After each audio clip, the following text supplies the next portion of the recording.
کہ ایک چیز تو کلیئر ہو گئی ہے فوج پہ، اور وہ نیشنل سیکورٹی کمیٹی کی میٹنگ میں بھی فیصلہ ہو گیا اور پرائم منسٹر بھی اناؤنس کیا، ملٹری قیادت نے بھی، کہ یہ فیصلہ ہو گیا ہے کہ اینٹی آرمی ایکٹ کے تحت ملٹری کورٹس لگیں گی اور مقدمات چلیں گے اور فیصلے ہوں گے۔ اس کی بہت زیادہ گھبراہٹ نظر آ رہی ہے اور اس کی وجہ ہے۔ سٹیٹسٹکس کیا ہیں؟ سٹیٹسٹکس یہ ہے، میں نے کل بھی آپ سے شیئر کیے تھے، اور یہ انٹرنیشنل کمیشن آف جورسٹ کا سٹیٹسٹک ہے۔ انہوں نے کہا کہ جب 2123ویں امینڈمنٹس ہوئیں تو اس کے بعد 646 لوگ ٹرائی ہوئے، سسپیکٹس ٹرائی ہوئے ملٹری کورٹس میں جنوری 2019 تک۔ 646 میں سے 641 لوگوں کو سزائیں ہوئیں، 97% کنوکشن ریٹ تھا۔ 345 کو ڈیتھ سینٹنس ہوا، 296 کو سزا ہوئی، اور صرف 5 لوگ بری ہوئے، اور جن کو ڈیتھ سینٹنس ہوا اس میں سے 56 جو لوگ ہیں وہ اب وہ ٹانگے بھی گئے۔ اور ایوریج جو دوسرا ڈیٹا ہم دیکھ رہے ہیں، ایوریج نظر یہ آ رہا ہے کہ ٹرائل جو یہ مارشل لا کورٹس ہیں، ملٹری کورٹس ہیں، ان میں ایوریج ٹرائل پیریڈ 27 سے 30 دن ہے، یعنی کہ 30 دن کے اندر کیس ہوا، شروع، فارغ، سزا، دبا دب۔ اس لیے بھی شاید پینک ہوا ہے کہ بٹوین اگر اب کورٹس لگتی ہیں تو اکتوبر کے الیکشن کے درمیان میں تو ابھی 3 مہینے پڑے ہوئے ہیں۔ ہمیں کوئی سرچ وارنٹ لے کے جانے کی ضرورت نہیں ہے، ہم نے ایویڈنس پہنچوا دیا آپ کے لوگوں کو، خان صاحب کے لیے، جس میں ایویڈنس ہے کہ 30 سے 40 لوگ جو انوالوڈ تھے وہ زمان پارک کے اندر ہیں۔ پورا کارڈن آف کیا ہوا ہے زمان پارک کو، کوئی اندر باہر نہ ہو سکے، اور 24 گھنٹے کے بعد ہم اندر جائیں گے اور پھر سارا کچھ ہم برآمد کریں گے، آپ لوگ دیکھیں گے۔ آج خان صاحب کی جو تقریر ہے اس پہ خان صاحب نے 2 باتیں کی ہیں۔ ایک طرف خان صاحب نے کہا ہے کہ حالات وہاں جا رہے ہیں کہ شاید خدا نخواستہ ٹکڑے بھی اکٹھے نہ ہم کر سکیں پاکستان کے، تو انہوں نے کہا عقل کریں، ہوش کریں، بات کریں، الیکشن کروائیں تاکہ چیز آگے چلے۔ پر ایٹ دا سیم ٹائم وہ فوج سے ہی اپیل کر رہے ہیں کہ آپ لوگ الیکشن کروائیں، ان کا وہ جو کروا سکتے ہیں وہ کروائیں، اور دوسری طرف وہ انہی کے ہیڈ کے اوپر اپنی اسیسینیشن کے الزام لگا رہے ہیں۔ تو پھر کیسے بات چلے گی؟ اس پہ مجھے جواب دیجیے گا۔ اور دوسرا، اگر یہ خان صاحب کے گھر میں پولیس داخل ہوتی ہے دوبارہ 24 گھنٹے کے بعد، تو پھر آپ کے خیال میں حالات کدھر جائیں گے؟ دیکھیں، بات یہ ہے مالک صاحب، اس ہر چیز کا ایک تناظر ہوتا ہے نا۔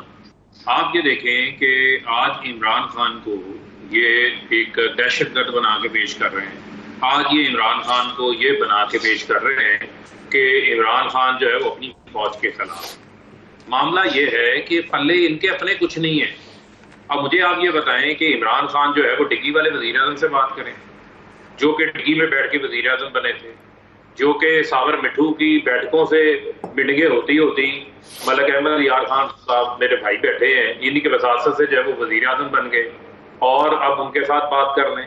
عمران خان جو ہیں، عمران خان کے اوپر پہلے آپ نے کہا کہ عمران خان نے کرپشن ہے، عمران خان نے توشہ خانہ سے چیزیں چوری کی ہیں، بعد میں جب آپ کا ریکارڈ آیا پتہ چلا کہ آپ تو اس کے اندر سے سب کالا ہی کالا ہے۔ عمران خان نے تو پیسے دے کے چیزیں لی ہیں، آپ تو مفت گاڑیاں لے گئے۔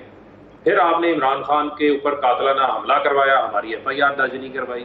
اس کے بعد آپ نے 140 سے اوپر FIR درج کروا دی، جس میں بغاوت، لیکن فروخ اس پہ تو آپ کے اپنے پارٹی پریزیڈنٹ نے بیان دیا ہے کہ میں نے روکی تھی FIR۔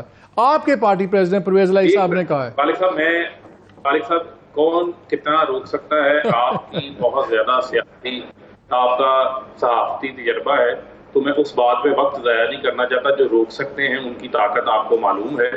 معاملہ صرف اتنا ہے کہ کیا مجھے آپ بتائیں، اس ملک کے حالات اچھے ہیں؟ کیا آج لوگوں کو 2 وقت کی روٹی میسر ہے؟ کیا آج فیصل آباد میں پاور لوم چل رہی ہے؟ لیکن مجھے یہ بتائیں کہ اگر پولیس گھسی خان صاحب کے گھر میں تو کیا ہوگا؟ میں عرض کر رہا ہوں مالک صاحب، میرا بڑا نا سادہ سی عرض ہے میری، کہ ملک کے جو حالات ہیں 50% میں مہنگائی چلے گئی ہے، تو عمران خان کو کرنا ہے ملٹری کورٹ میں، کیونکہ ابھی پچھلے دنوں ایک صحافی ہیں، انہوں نے کورٹ کیا کہ زوم میٹنگ میں انہوں نے نواز شریف کی سنی، انہوں نے کہا جی فوج ہمارے ساتھ ہے، عمران خان کو ٹھوک دے، یعنی کہ آپ انتخابی میدان سے آپ بھاگ رہے ہیں۔ سپریم کورٹ کے اوپر آپ نے حملہ کیا ہوا ہے، آپ ریڈ زون کا تقدس استعمال کرتے سپریم کورٹ کے باہر چلے جاتے ہیں۔ عمران خان اسلام آباد میں جائے تو دفعہ 144 عمران خان کا پیچھا کرتی ہے، دہشت گردی کے مقدمات بنا دیے جاتے ہیں، ساری لیڈرشپ کو اندر ڈال دیا جاتا ہے، میڈیا بلیک آؤٹ کر دیا جاتا ہے۔ آرمی چیف جنرل باجوہ ہو، نواز شریف تقریر کرے، اس وقت فوج کا تقدس پامال نہیں ہوتا. مریم صفدر آرمی نہیں وہ ٹھیک ہے، لیکن فاروق میرا سوال بڑا سمپل ہے. پہلے میرے سوال کا پہلے جواب دیں. اگر پولیس گھستی ہے خان صاحب کے گھر میں تو کیا ہوگا؟ پہلے اس پہ آ جائیں نا، ورنہ باقی باتیں ہم کر چکے ہیں پہلے. دیکھیں عمران خان کے گھر میں عمران خان پہلے کہہ چکے ہیں کہ آپ سرچ وارنٹ دکھائیں. آپ نے دیکھے نا کسی کے گھر اگر آپ نے جانا ہے تو آپ عدالتی پروسیس ہے نا، آپ قانون دان بھی بیٹھے ہوئے ہیں آپ کے ساتھ، تو آپ ایک سرچ وارنٹ لیتے ہیں. سرچ وارنٹ لے آئیں، آپ کو ہم دکھا دیتے ہیں. یہ کہتے ہیں معلومات شیئر کر دی گئی ہیں. آج میڈیا کا دور ہے، آپ کی میڈیا میں بتا دیں وہ 40 لوگ کون سے ہیں جو وہاں پر موجود ہیں. میں نے ابھی آپ کا پروگرام شروع ہونے سے پہلے لاہور کا جتنا میڈیا ہے اس کو زمان پر گھر کے اندر داخلے کی ایکسس دے دی ہے.